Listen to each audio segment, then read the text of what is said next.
Diário de um Neurodivergente, parte 6.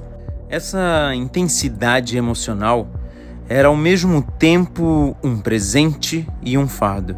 Eu sentia o mundo de uma forma que parecia mais profunda do que as outras pessoas. Mas isso também me deixava vulnerável. Você já sentiu que suas emoções eram tão fortes que pareciam maiores do que você? Como se você estivesse carregando algo que não podia controlar. Era assim que eu me sentia a maior parte do tempo. Havia também a questão da desconexão. Enquanto minhas emoções em alguns momentos eram avassaladoras, em outros eu não sentia nada. Situações que deveriam me emocionar ou me deixar triste passavam por mim como se eu fosse um observador distante. Isso me deixava confuso e às vezes culpado, porque eu não conseguia reagir como os outros, porque parecia haver um vazio onde deveria haver sentimento. Esses momentos de desconexão eram difíceis de explicar para quem estava ao meu redor. Minha família, meus colegas, meus professores, todos pareciam esperar que eu reagisse de uma certa forma, mas simplesmente eu não conseguia. Isso me fazia sentir ainda mais diferente, ainda mais isolado. Mas ao mesmo tempo, comecei a perceber algo importante. Minha forma de sentir e pensar podia ser diferente, mas também era única. Havia uma beleza em ver o mundo de uma maneira que os outros não viam. Minhas emoções intensas me permitiam enxergar nuances que passavam despercebidas para os outros. Minha desconexão, embora dolorosa, me dava uma perspectiva que me ajudava a entender o mundo de uma forma diferente. E você, caro leitor, já encontrou beleza naquilo que faz você diferente? Talvez, como eu, você esteja descobrindo que ser diferente não é uma fraqueza, mas sim uma força, que mesmo nos momentos mais difíceis, existe algo único e valioso em ser quem você é. Na época, eu não tinha um nome para o que eu era, mas comecei a entender que eu deveria aprender comigo, aprender meus padrões, para que, me entendendo, eu pudesse decifrar como aprender, como agir na frente das outras pessoas. Eu criava códigos e regras e comecei a entender que eu podia levar meu corpo e minha mente para lugares que as outras pessoas não podiam. Foi nessa época que eu comecei a ver o meu corpo como uma máquina e que eu só tinha que decifrar os códigos de como ela funcionava. Naquela época, eu não sabia o que eu era. Não tinha um nome, uma explicação ou mesmo alguém para apontar o caminho. Tudo o que eu sabia era que eu era diferente. Era uma diferença que não se via no espelho, mas que eu sentia a cada interação, a cada tentativa frustrada de ser como os outros. Era uma diferença que me fazia observar o mundo de um lugar silencioso, como se estivesse sempre do lado de fora, olhando para dentro. Mas com o tempo comecei a perceber algo importante. Se ninguém podia me explicar, eu teria que aprender por conta própria. Esse entendimento não veio como uma revelação grandiosa, mas sim como uma sucessão de momentos em que me vi forçado a enfrentar as dificuldades que me rodeavam.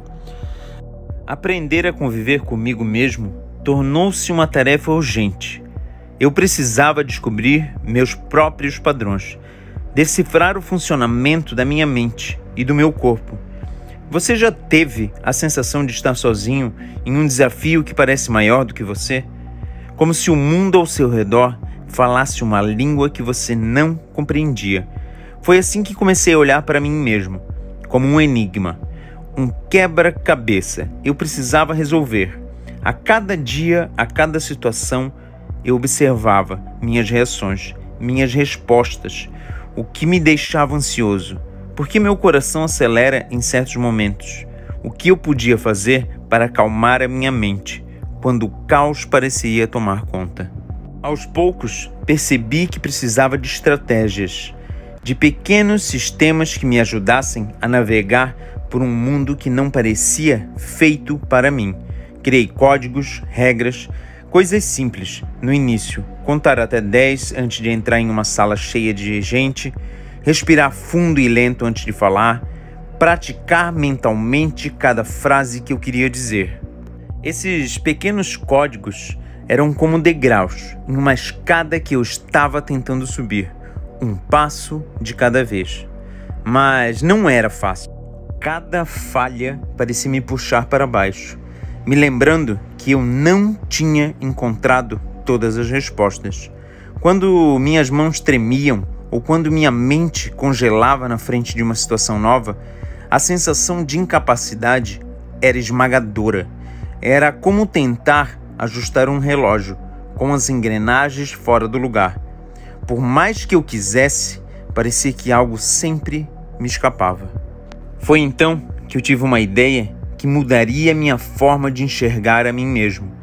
Comecei a ver meu corpo como uma máquina complexa, claro, mas ainda assim uma máquina que podia ser compreendida. Se eu quisesse encontrar os códigos certos, as combinações corretas, talvez pudesse operar essa máquina de forma mais eficiente. Essa perspectiva me deu algo que eu ainda não tinha experimentado, um senso de controle. Mesmo que pequeno, comecei a me desafiar, a testar até onde eu podia ir. Se o meu corpo e minha mente eram uma máquina, eu precisava conhecer os seus limites. Descobri que minha capacidade de me concentrar em um único objetivo era algo quase que obsessivo. Enquanto outras crianças pareciam se distrair facilmente, eu mergulhava tão profundamente em uma tarefa que perdia a noção do tempo. Havia uma força ali, um potencial que comecei a explorar.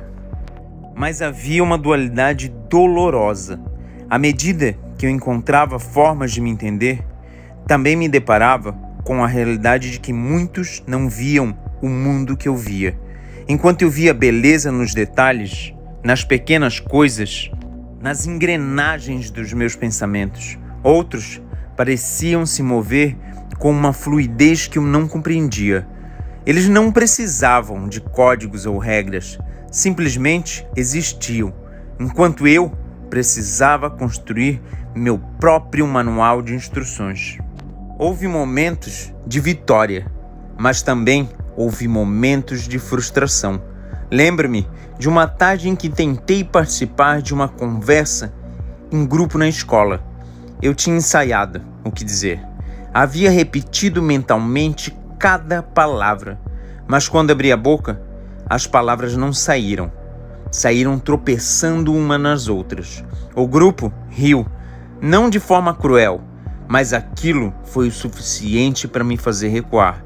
Naquele dia, voltei para casa decidido a ajustar meu código, a entender o que eu havia errado. E assim, lentamente comecei a entender que minha diferença não era apenas um peso, era também uma possibilidade. Se eu conseguisse decifrar como o meu corpo e minha mente funcionavam, talvez eu pudesse ir a lugares que as outras pessoas nem imaginavam. Essa ideia me deu esperança, mesmo nos dias em que tudo parecia difícil demais. E você, caro leitor? Você já encontrou força naquilo que parecia ser a sua maior fraqueza? Você já percebeu que às vezes é no desafio que descobrimos quem realmente somos? Para mim, essa jornada de autodescoberta foi o que começou a me transformar. Não se tratava apenas de sobreviver ao mundo. Tratava-se de aprender a viver nele, do meu jeito, com minhas próprias regras. Hoje, olhando para trás, percebo que cada código que criei, cada regra que inventei, foi uma forma de me conhecer melhor. Era o meu jeito de dizer a mim mesmo que mesmo quando parecia impossível, sempre havia algo a ser aprendido. Afinal, a máquina que somos feitos é feita de desafios, mas também de infinitas possibilidades. Essa foi a parte 6 do livro Diário de um Neurodivergente. Caso você queira adquirir o livro físico ou digital, entre em contato com Adriano Ordina. Vejo vocês no próximo.